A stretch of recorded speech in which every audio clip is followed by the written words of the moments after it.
Hi, my name is Stuart, the Unrepentant Atheist, and I'm going to be reacting to uh, the Book of Mormon effectively today. And I've been doing some research on the Book of Mormon. I must admit, I really know very little about the Book of Mormon, or at least I knew hardly anything prior to really the last couple of days.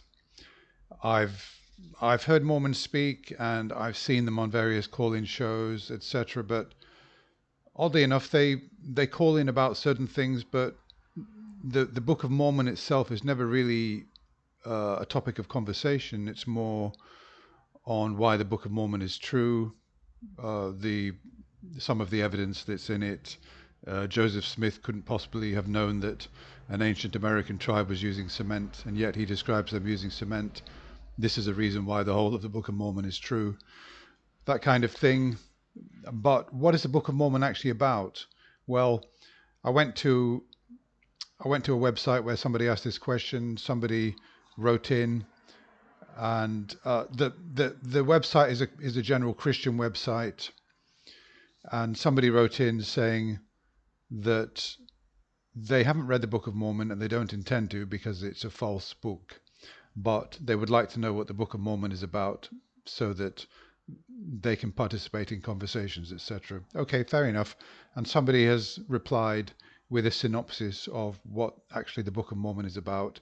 It's a really good starting point. I don't think I'll ever read the Book of Mormon, and having read the synopsis, if that's a fair reflection of what the Book of Mormon is about, I really don't think it's necessary for me to read it.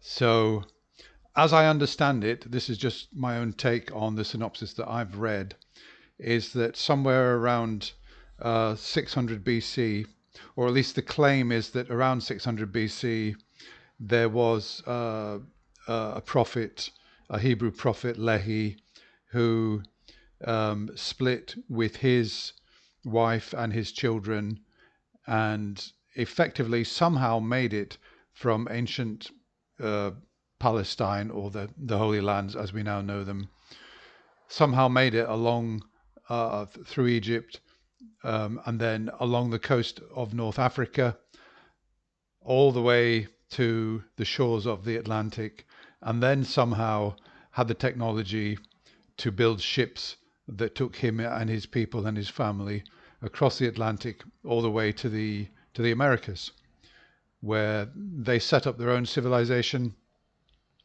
It seems what happened from there is that Lehi died, and there were three brothers, and one of them, Nephi, he was the one that was sort of true to, I don't know, God and the religion and everything. But that his other two brothers decided to set up their own communities.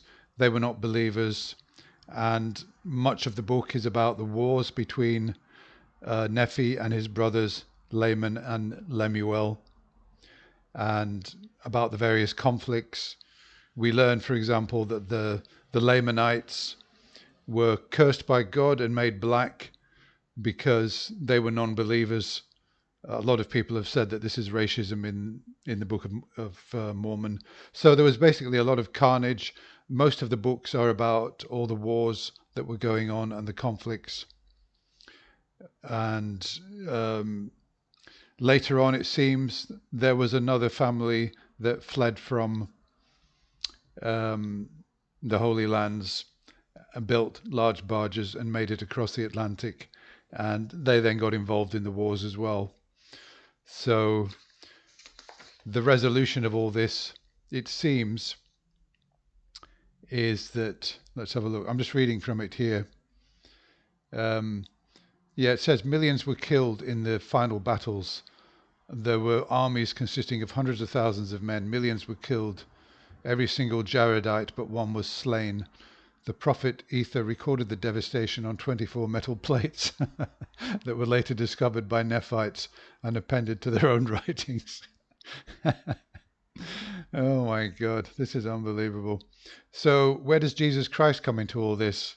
Okay, well, the book allegedly covers the period AD 1 to 35, and it seems that Jesus Christ somehow appeared in the American continent, showed himself to the people of America in the year 34, and established a second church paralleling the one in the old world. So the Book of Mormon story ends early in the 5th century. By the 4th century, war and carnage had consumed both the faithful Nephites and the reprobate Lamanites. After gathering hundreds of thousands of warriors to the hill Cumorah, located in New York State, the Nephites were utterly massacred by the sword by an even greater army of dark and filthy Lamanites, Mormon 5:15. Mormons frequently identify contemporary Native Americans as descendants of these Lamanites. Oh my God. This is just absolutely unbelievable. The only survivor was Moroni, the son of the Nephite prophet Mormon, from whom the book takes its name. To him his father entrusted the centuries-old records of God's American prophets, to which Moroni himself added a few concluding chapters. Before dying in 421, Moroni allegedly placed the gold plates in a stone and cement box and buried it in a hillside near present-day Palmyra, east of Rochester, New York. And I believe that these are the gold plates that Joseph Smith allegedly found. Yeah, it says here, Smith found the 13 pages of the Book of Moroni that just happened to resolve all the theological disputes of the day. Yeah, so for Mormons, Jesus Christ was created. He's not co-equal with God. He's not divine. So there's a big theological divide between the Mormons and, let's face it, the bulk of Christianity. So, I mean, what's my response to all this? Well, first of all, there's no evidence that any of these people actually existed. Would they have had the technology to make it? It's quite a journey from Palestine, an ancient Palestine, all the way to, where would it be? Morocco, on the so that they could beyond the Straits of Gibraltar, so they could set off from there. They constructed, must have been ships of unparalleled technology to have made it that far across the Atlantic, and they got to the Americas first apparently, and not Columbus. So there's obviously no evidence for any of this. We've heard from Mormons that a lot of anachronisms are solved. This thing about the cement. I mean, okay, Joseph Smith was writing this narrative, and kudos to him. I mean, he's got some imagination. From what I've heard, it's not a riveting tale. There's not really much, there's not really much of a narrative in the same way that, for example, we have, people who have got real literary merit, say Sir Walter Scott from those times. I mean, Joseph Smith was no Sir Walter Scott. He couldn't construct a narrative in the same way that he could, but this is more like just a chronicle, in the same way that a Bible is a chronicle of all the wars and the trials and tribulations of the Hebrews, the Jews at that time. And it looks to me like Joseph Smith has just done the same, but somehow sucked out of that tradition and moved it to America. And then he's made this claim that he found these plates where they recorded all the carnage and all the wars and all the disputes. I've got absolutely such a huge, enormous, influential sect or denomination has grown out of this into the most wealthy church in the world. It just beggars belief that anybody could read through this and credit it with being true, simply on the basis that Joseph Smith claimed he had witnesses to these plates. I mean, even if there were witnesses who saw these actual plates, it doesn't confirm that what was on the plates is true. It doesn't confirm. It seems that the writing was like some ancient language that, nobody can even speak now, and he somehow managed to translate it. He had some sort of stone hat trick, I believe, where he put some kind of stones into a hat, and this helped him to translate. It's absolutely unbelievable that anybody would take any of this seriously. I mean, look, George Lucas wrote Star Wars, and Star Wars is, like a sort of, obviously, it's like a kind of chronicle of warring factions in the universe. Luke Skywalker, Obi-Wan Kenobi on one side, on the side of good, and on the other side, Darth Vader and his people. But I mean, Star Wars is a lot more interesting, and there are much more interesting characters in Star Wars than there is in the Book of Mormon, from what I've read anyway.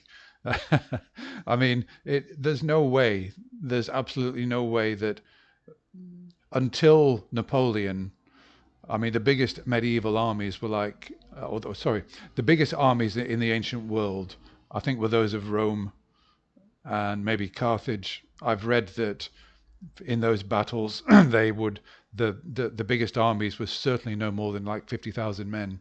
These are the greatest empires the world has ever seen in the ancient world, and the claim here is that there were armies of hundreds of thousands of people in the Americas and that millions died. There were not that many people.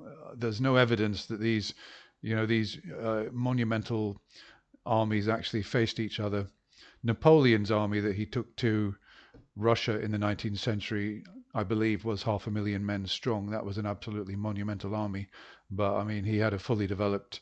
He had the whole of Europe from which to draw his numbers. But this is just so unbelievable. All of it is just, to me, just obviously fabrication. He had one heck of an imagination, and he obviously is well versed in the idiom of the King James Bible. I've seen some passages, and it reads a little bit like he uses the same kind of language that the King James Bible reads. And I don't know. He's made these claims about the plates. Nobody's ever, I mean, he didn't preserve them. Where are they? Where are these plates? If you were going to start a religion and you were basing it on the authenticity of these plates, he's got so-called witnesses who apparently, the first three witnesses did not see the actual plates. They saw them in a vision and the angels were holding them.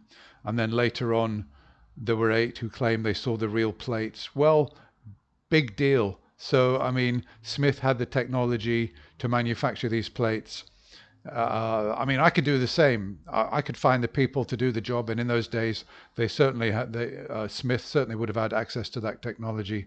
I mean, it's not, it's not like rocket science. We're just talking about metal plates, brass plates, shine them up, make them look like gold, and, put some indecipherable scriptures on them. And you could show them to these 8 people and say, behold, and put your name down. Have you seen them? Are they real? Yep, they're real. Put my name down. I'll attest to the fact that I've seen the plates. Yeah, but it doesn't prove that, it doesn't prove that there's a God. And even if they were genuine plates detailing all these wars and carnage and everything, it still doesn't prove that there's a God. All it could prove possibly is that somebody wrote these things down. They could have been just writing out of their imagination onto these plates. Or maybe there were wars, but that doesn't prove there's a God. It doesn't prove that Mormonism is true. Even if there are witnesses and they really did see these things, and we can take that seriously. And even if he did guess correctly that they used cement in those days, maybe Smith did not know in his ignorance, because he wasn't that well educated, that as scholarship had no idea that they knew about cement in those days. Maybe he didn't know that, and he just presumed that, well, they must have built their building somehow and they used some kind of cement to do it. It's a bit like the Muslims saying, well, the surah that describes Allah as the expander of the universe, lo and behold, Islam is true, the whole of Islam is true, because we now know that the universe is expanding. Oh, well, that debunks Mormonism, and it also debunks every other religion. Every other religion that, by the way, in their books, you can also find things that, by happy coincidence, happen to be true. You can find a lot that's false as well. There were no horses around in the Americas at the time that these battles and wars were set, and yet we find horses in the narrative. Horses died out in America, so they've found, 10,000 years ago. There were no horses around, and later on horses were reintroduced from Europe. So there are anachronisms. There was no steel around in those times, and yet we find These warriors were using steel swords and everything, and there are lots and lots of mistakes in the Book of Mormon. And not only that, it's just a monumentally, obviously false narrative. It's just, it's not credible that there was there were these Hebrews who broke away and had the resources to travel and avoid all the hazards and somehow get to the western coast of Africa and set off in boats and build these boats with all the supplies they would need, and they would manage to get across to the other continents. None of it's credible at all, and this makes me even more. I'm baffled that there are so many Mormons who believe this stuff. But I'm not baffled that there are so many Mormons who are leaving, like Jimmy Snow. And when Mormons are going to call in, don't call in and speak to Matt Dillahunty, because he doesn't really know much about Mormonism. I probably now know more than he does. Call in and speak to Jimmy Snow. He was a Mormon, and put your evidence to him, and you discuss. Don't bother atheists with Mormonism. There are plenty of Christians out there who think that Mormonism is complete nonsense. Go and argue with Christians. Don't bother atheists with Mormonism. You're more likely to convince other Christians that Jesus was not divine and that Mormonism is true than you are going to convince atheists that any of this nonsense is actually real. Okay, well, I'm going to do more research on Mormonism because, I mean, for amusement value, it's worth doing it alone. Okay, thanks a lot for watching, and I look forward to your comments about Mormonism and my take on it. I mean, I'm sure that there'll be Mormons coming on saying, "Oh, you're strawmanning us. We didn't say that. Go and read the actual Book of Mormon." Until you've read the Book of Mormon from start to finish 100 times, you can't even begin to make up your own mind. No, that's not the case. That is not the case at all. If that was the case, I'd have to go and read every single. I'd have to read Scientology, the Bhagavad Gita from start to finish 100 times. No, you don't need to do that. All you need is a good, reliable synopsis. See what it's about. See what the claims are.